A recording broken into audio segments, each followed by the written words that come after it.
Welcome to this month's Exploring Quality in Family Childcare. Today we are talking about defining your philosophy. My name is Grace Eilers. I am the Family Childcare Content Specialist with Satellite Family Childcare System. And we're going to begin, as we usually do, with our Exploring Quality series by placing this in two different systems, both system standards that are both interested in increasing quality in early learning programs. The first is Satellite's accreditation standards. So it states that the family child care home has a clear philosophy and goals concerning the care and education of children. More specifically, that the educator gives families a written statement of the philosophy. So there's two pieces here. One is simply having a philosophy, a program philosophy, and the second statement is having it in written form to provide families. We're going to talk about each of those pieces today. This also shows up as an indicator of a high quality program in the Youngstar criteria. Youngstar is Wisconsin's quality rating and improvement system for early learning programs.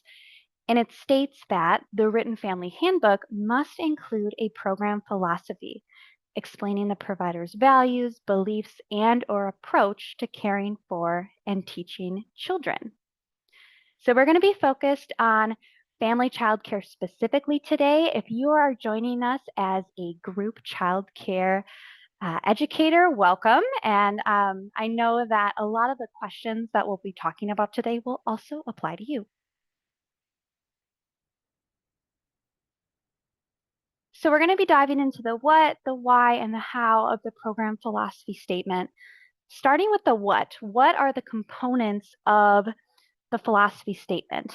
And at its core, it's an educational framework that guides everything you do in your program, from your daily routines to the way you approach guidance with young children. And when you write a philosophy statement, you are transforming your internal beliefs, values, and goals about child development into something concrete that then can be shared with others. So we're going to break down each of these components today. And I'm not here saying that these are the only things that go into a program philosophy statement. These are three of the core pieces that when you think about your philosophy statement, if you have one right now, maybe you're just getting started, maybe you've been doing this for a while and you don't have one yet, all of these pieces should be reflected in that philosophy statement that you share with your families. We're going to start with beliefs. Now, how this is going to work is, you see I have two questions up here. We're going to dive into beliefs, values, and goals by hitting at questions that really dig into your beliefs, values, and goals. So again, I would encourage you to think inward and really reflect on what comes up for you when you hear these two questions. We're going to do that together for each of the components.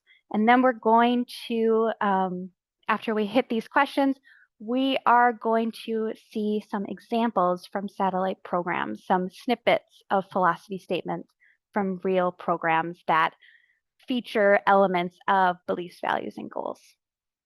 So with that being said, our first two questions: how do children learn?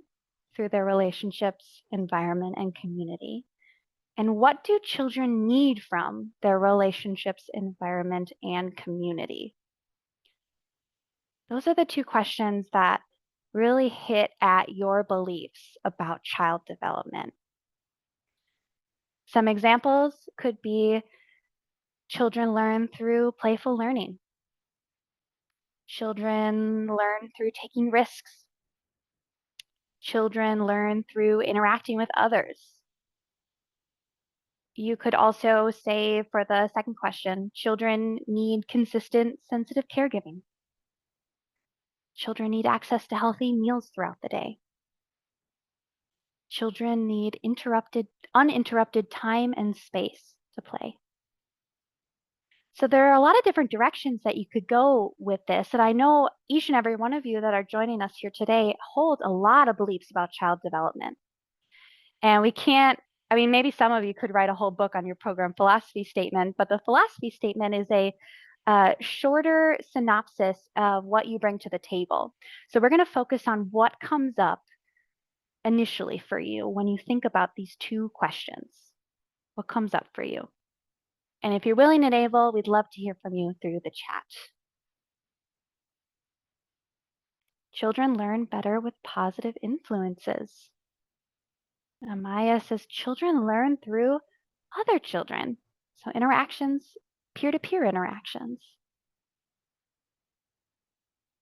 Nicole says children learn through modeling behaviors.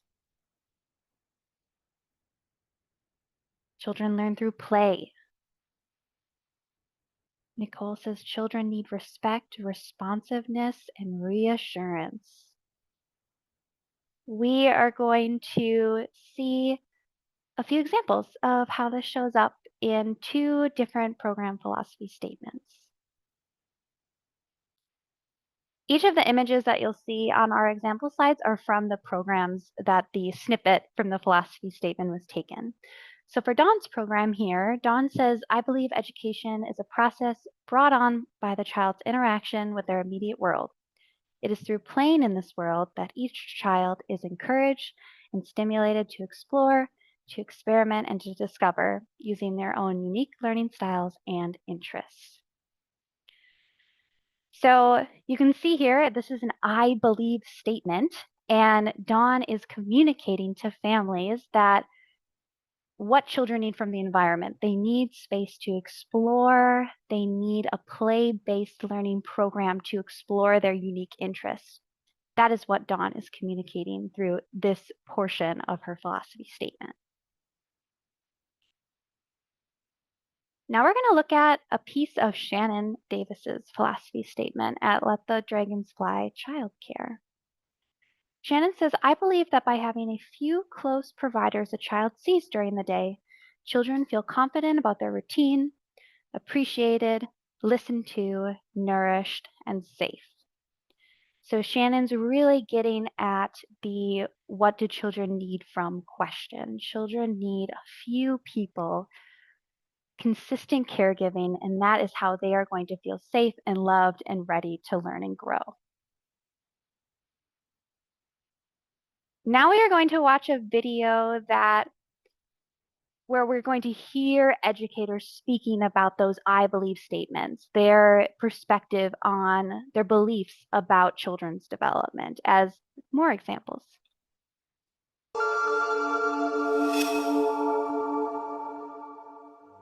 I believe young children learn best when they're in a safe and supportive environment.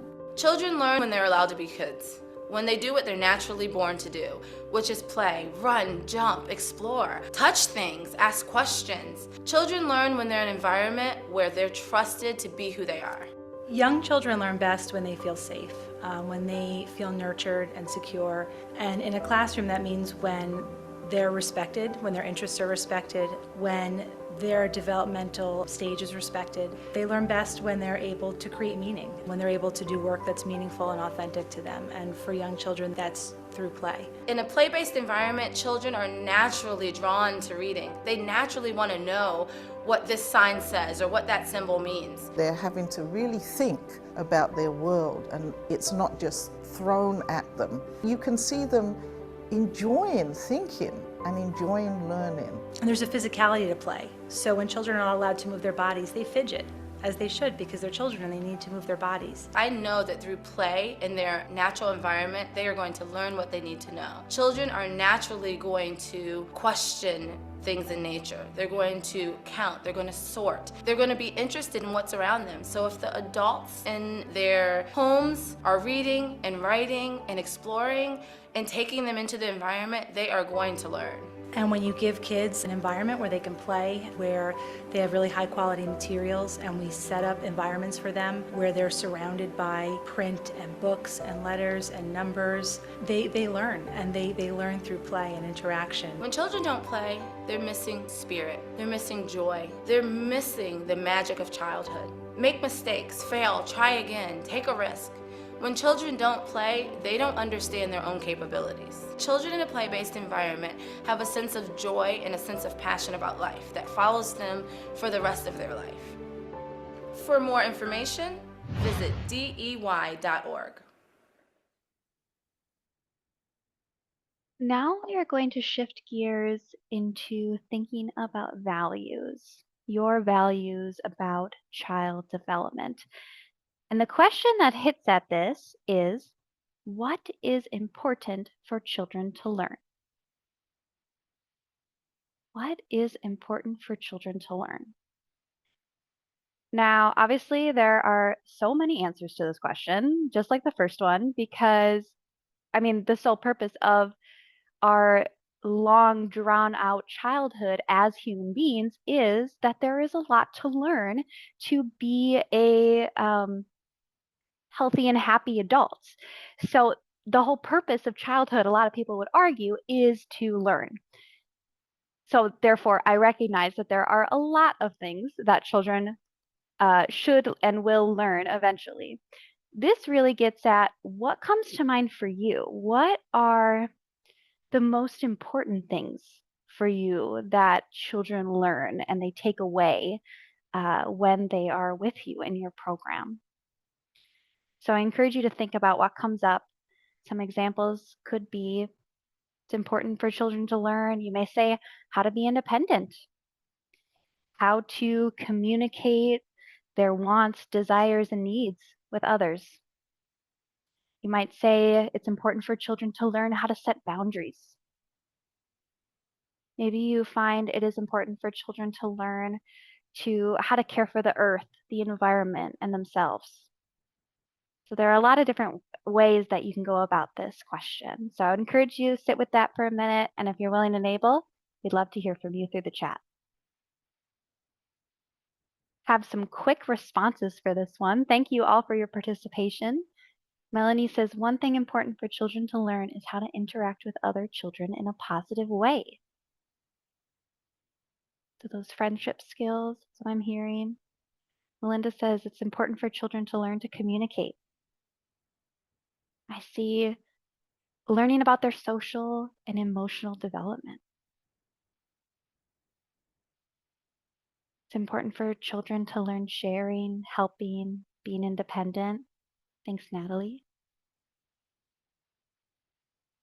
I see safe touches, personal space. Children need to learn literacy, motor skills, emotional and social communication, scientific and mathematical thinking. Lisa says manners, emotions, sharing, independence, self-respect. What a great segue. If you're still typing, continue to type. I would encourage each and every one of you, if you are able to, I know it's nap time, have that chat pulled up. You can react and respond to other educators' responses that you agree with or want to hear more about or want to start a conversation about. So that is your space to continue adding to as we move along. It was a good segue. The self-respect was a good segue because we are going to read a snippet from Natalie Williams' philosophy statement. And Natalie says, as a teacher, I help children learn about themselves and the world around them and encourage them to feel good about who they are and where they came from. So Natalie is communicating her value that it is important to her. Her role as an educator is to help children build their self-esteem and their self-worth. And that is a major value of Natalie's that she's communicating through this sentence. We are actually going to hear from Janelle. She sent an audio clip, so we are going to hear from her now. A child becomes both a learner and a teacher. We provide a mixed age group in the program which encourages children to explore, learn, and nurture with one another. For our program, that means the provider is providing an environment and opportunities for the children to play alongside each other as they explore the environment around them, whether we are indoors, outdoors, or out and about in the community on walks and field trips. As they play and explore in their environments, they are learning through their play, no matter what they're playing with or who they're playing with. Finally, the nurturing comes in as they play and learn together. They work together to take turns, share materials and ideas, watch and learn from each other, assist each other, and enjoy one another's company, play, and conversation. Through the exploring, learning, and nurturing, the children become learners and teachers no matter what their age is. They learn and teach each other all sorts of things, from how to use toys and materials, to how to do something, to how to say something. Also, how to be patient, how to be compassionate. It's all very give and take, much like a family unit. It's really quite a beautiful thing to see. So, as you heard, her value is supporting the development of children to become strong leaders, nurturing caretakers, and empathetic people who work well with a group of diverse individuals. That's what she's communicating through her philosophy statement. Now we are going to hit the last component, the goals. Now, I did just switch this question. I originally had on here, what should children learn and when? And I found that it was the when piece. When should children learn certain things? That's really what hit at what we're trying to get at here with goals is when should children reach certain milestones? So thinking about that, because although many of our goals for child development are standardized and you may use a developmental continuum when thinking about goals for child development, you may use milestone tracking. Even though we have those tools to use, there is some variability in the beliefs that people hold in their goals for children and when they learn and achieve certain milestones. So that's what this question is really getting at.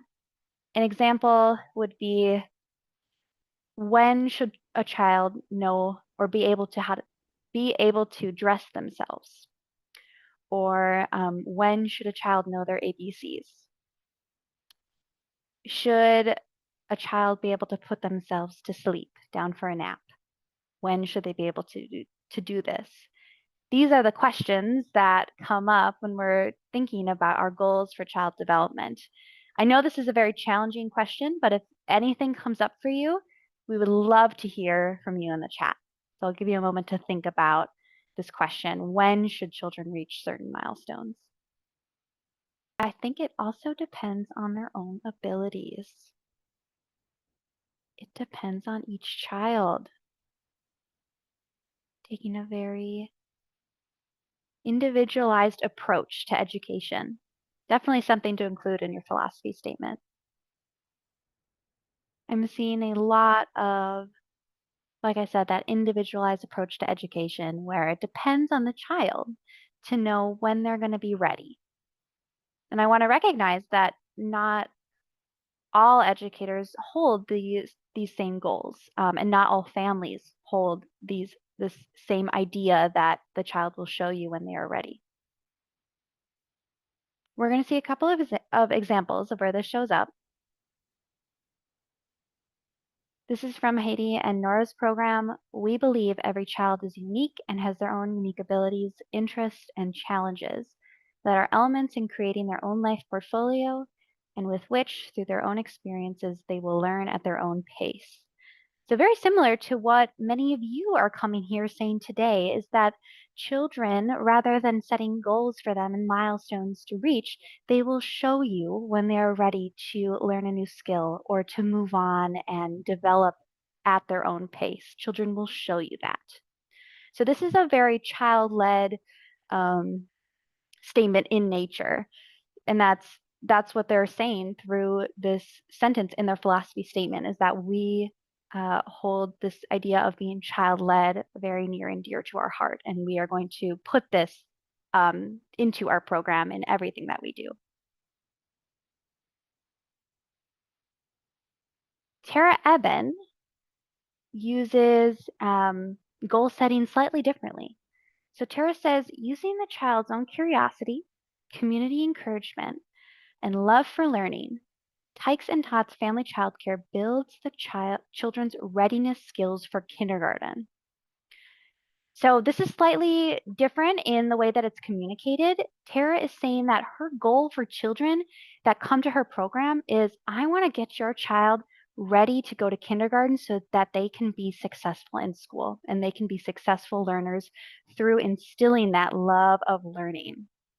So that is what she's communicating. That is her goal for children, is to set them up for success when they enter kindergarten through her program philosophy statement.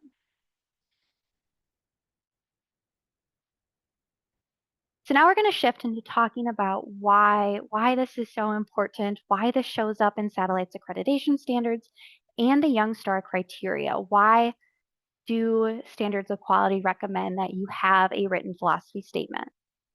And before we get into 3 of the big reasons why, I want to recognize that family child care is particularly unique when we think about the program philosophy statement.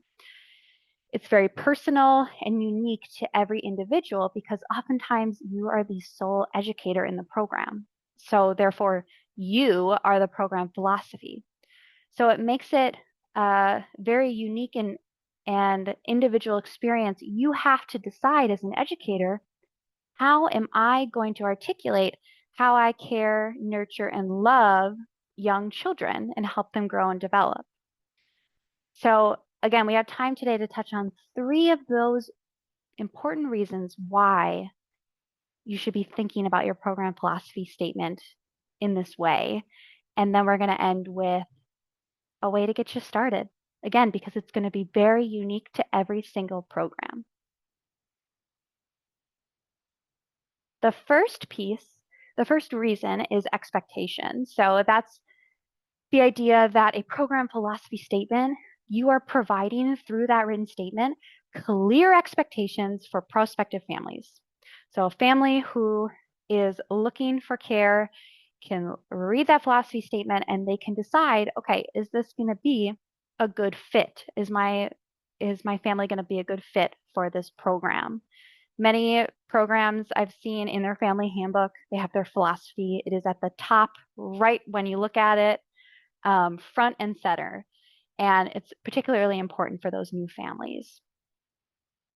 On the flip side, it's also important for families, for your current families, for your enrolled families, because you can refer to this piece of documentation when questions come up and those hard conversations come up. When a family is coming to you and they're asking, why are you or why aren't you doing, whatever, you can refer to this as your driving force for what you do in your program. So again, as a family educator, family childcare educator, you do not necessarily have a director that can back you up in those hard conversations. So use this piece of documentation that the family has received and they have signed and reviewed in those moments where differences in philosophy and how to handle those differences come up with the families that you currently have in your program. So for example, looking at that image here, you may have a mother that comes to you and says, okay, I have a 4-year-old, my kid's 4-year-old, they go to 4K and they're doing worksheets every day. And now their kid knows all their letters. And I'm really worried that my child is not going to be ready for kindergarten. So don't worry though, I grabbed the worksheet workbook. Please start doing this with my child every day. And depending on your program philosophy, you may be a play-based program and you might not feel comfortable doing worksheets with young children in that way. So that would be a time for you to refer back to your program philosophy statement and say, I hear you. You're worried that your child is not going to be ready for kindergarten. I am a play-based program, so let's work together to compromise and see how I as an educator can more intentionally put in play with letters and learning about literacy and the alphabet throughout our day in more playful ways rather than worksheets. And that can be a way for you to, again, start that conversation, have that piece of documentation that backs up your beliefs, values, and goals for children's development. Some other examples on where this might come up would be Maybe a family is worried about their child getting messy, taking risks. Maybe they have different beliefs about sleep and potty training. So all of these times, all of these challenging conversations, referring back to your program philosophy statement as the driving force for your decision making in your program can be beneficial to back you up in those conversations with families. And to highlight this, we're going to watch a video that has a lot of parents from around the world talking about the differences that they see in beliefs about child development. Nairobi, Kenya. Oi, oi, oi! That's an animated hello for a Brazilian. We are Korean Canadians currently living in Canada. I'm calling you. The rise of social media means that there are a lot of opportunities to judge and to be very critical of other people's parenting styles. Like Brazilian moms, or not even moms, have no filter about what they think you should do to your kid. You kind of have the lioness mom who's out there, hardworking, whether she's single mom or married.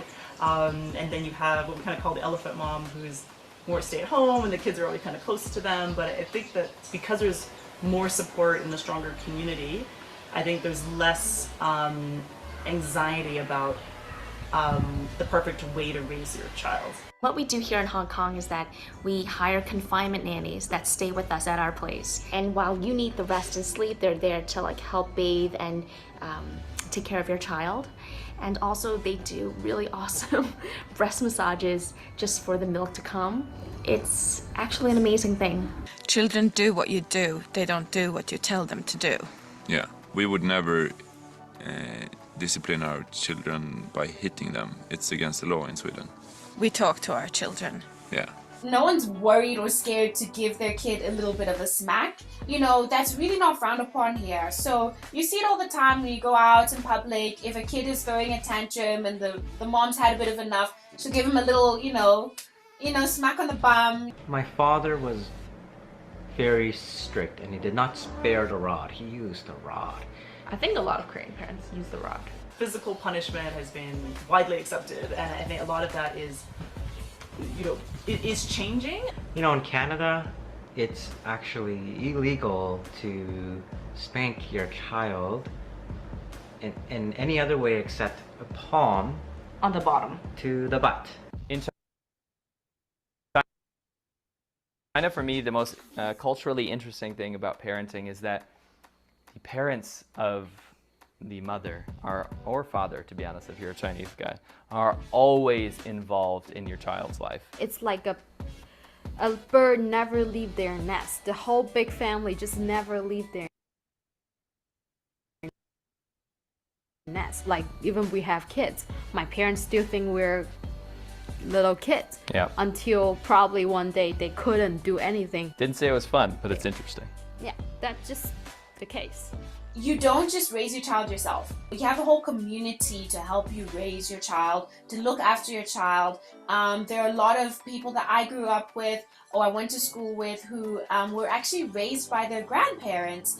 It's not unusual to have an auntie or a neighbor look after your child if you're working and the neighbor, is there during the day. There's so much outreach from the community and people just love kids, and you never feel you can go anywhere with children and babies and they always get really great treatment everywhere. In Brazil, the parenting style is relaxed but very outspoken. They do have a more it takes a village approach to parenting than maybe the rest of the world. In the Western world, it's kind of, I guess, it's seen as appropriate if when you're speaking to a child, you're supposed to bend down low and be, level eye to eye, speaking to a child. Yeah. But no, maybe in Korea, no, it's more so like you just look down at the child and go, hey, like I'm boss and you look up to mine. I think that kind of plays in right like to how overarching or underpinning kind of influence that changes all the interactions in the culture. Yeah. In the culture, yeah.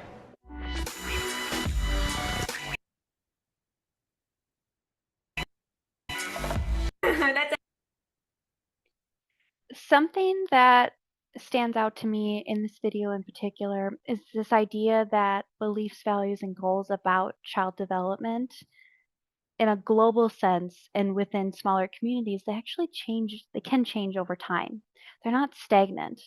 So, as this relates to physical punishment, which is one of the components that they spoke about in the video, we now know through studies that have been done with children worldwide that physical punishment is not only an ineffective discipline strategy, it's actually harmful for children's long-term mental health. So the mother in Kenya spoke about this, how this approach changes over time. It is not stagnant. And it's important to acknowledge that you as an educator, your beliefs, values, and goals about child development actually stem from your past experiences as a child growing up in a larger community. So I think this video just reminds us to be mindful about the differences in child rearing philosophy that comes up and to be more open-minded when working with families. Because I already know I did have a question. Have you experienced differences in beliefs about child development, beliefs, values, and goals for children when working with families? But I would assume every one of you, if you have worked with families, the answer to that would be yes. And if we had more time, we could dive into that and talk about some of those specifics. But we're going to keep going together. So the second piece has to do with something called direction. So having a clear direction for your program, it was one predictor of a high quality practice. One study found that for family childcare programs in particular, an educator's level of intentionality was a significant predictor of whether or not their program was going to be high quality. And intentionality includes two things. One, being intentional about planning experiences for the children in your program. And two is having child-related motivation for engaging in the work.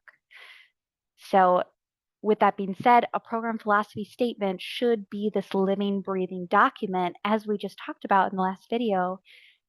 Approaches change over time. And if you're someone who's been in this field for decades now, I would assume that what you're doing today is probably different than what you were doing 20, 30 years ago. So the program philosophy statement should be something as you learn and grow, you gain experience, we learn new things as a society. This is something that should be flexible and change over time and compared to, something to compare your current practice to. Is this still providing the direction that you initially intended it to when it was first written? And just to recognize too that actions are extremely powerful and words are powerful. Words hold meaning and they make something concrete. So really being intentional about that program philosophy statement and the word choices that you use to help provide that direction for your program and everything that you do every day. So the last piece, this is something we've been doing a lot of today together as a group. Like I already mentioned, many of our beliefs, values, and goals that we hold about child development actually stem from the fact that we were all once babies. We were all once babies and children. We were all cared for and taught by adults. And that experience of being a child now influences us as adults caring for and educating children. And that's not to say that you are doing everything that you experienced as a child, but rather your past now informs your present. So, for example, maybe you didn't like something about your upbringing where maybe you weren't allowed to get messy. So now as an adult, as an educator, you want to provide a different experience for the young children that you serve in your program for that next generation. So it really forcing yourself through that philosophy statement to really sit with your beliefs, values, and goals, and then decide what's going to be put down on paper. It forces you to reflect and then think about where some of these concepts, where some of these beliefs and values that live within you, where are those coming from? So it's a chance for that deep reflection on part of the educator. For example, for me, myself, I experienced a lot when I was a young child, did experience exclusion from social groups. And that informs one of my big values is the value of inclusion and helping young children and everyone feel that they belong in their space. So I also know, because of that, that if I encounter a situation where you hear the classic line, "You can't play with us," I'm going to have to turn away for a minute and compose myself before stepping in and engaging with those children. So through the program philosophy statement, it can be an opportunity for you to really think about yourself and where your own philosophy about child development is coming from. And it can help you in the moment with children, help you better understand what pushes your buttons or why you're doing certain things. And now we're going to watch another video together, highlighting the importance of intentionality and therefore knowing the reason why you're doing something. Why is this so important? How do I know? A lot of people, when they think of the phrase, how do I know, they always want to put the what behind it. How do I know what I'm supposed to do? The question that you really should ask is, how do I know why I'm here? Because when you know your why, your what becomes more clear and more impactful. If you know, like for instance, people know that I do comedy, but that's what I do. My why is to inspire people to walk in purpose.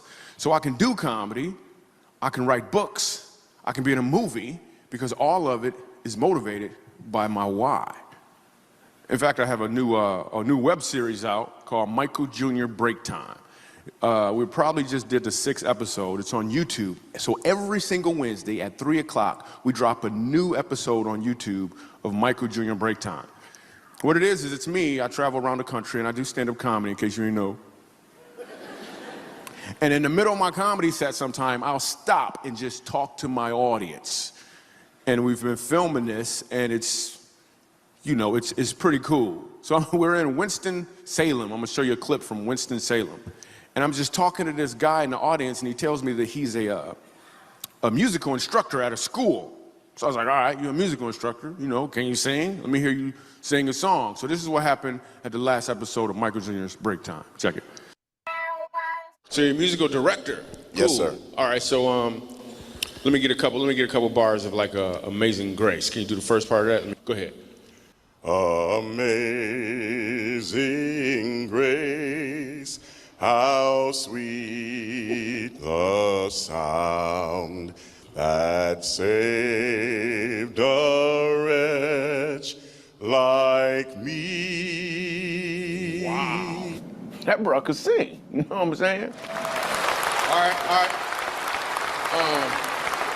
Now, what you give me the version is if your uncle just got out of jail, you got shot in the back when you was a kid. I'm just saying, let me see the hood version real quick, if you know which version I'm talking about. Just see if that exists. Let me see what you got.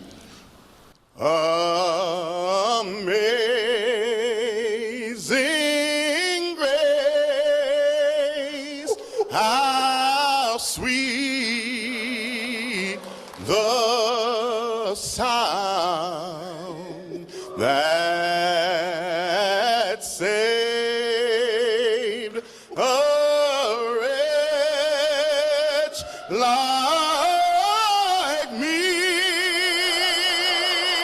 I once was lost, but now, right now I'm found. Was blind, but now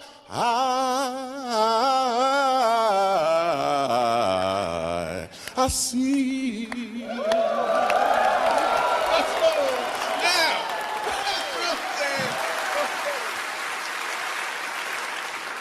Okay, here's what I want you to catch. The first time I asked him to sing, he knew what he was doing. The second time, he knew why he was doing it. When you know your why, your what becomes more impactful because you're walking towards or in your purpose. I always feel very inspired after watching that video.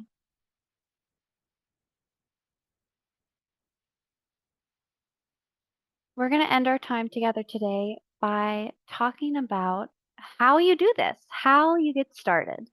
Now, that is to say, we are not going to hand you a template to go through, but I'm going to offer a framework on things to think about and ways that you can get started thinking about your own program philosophy statement. Because at the end of the day, it should, again, be coming from you as an individual, and it should reflect your voice, your beliefs, values, and goals for children's development.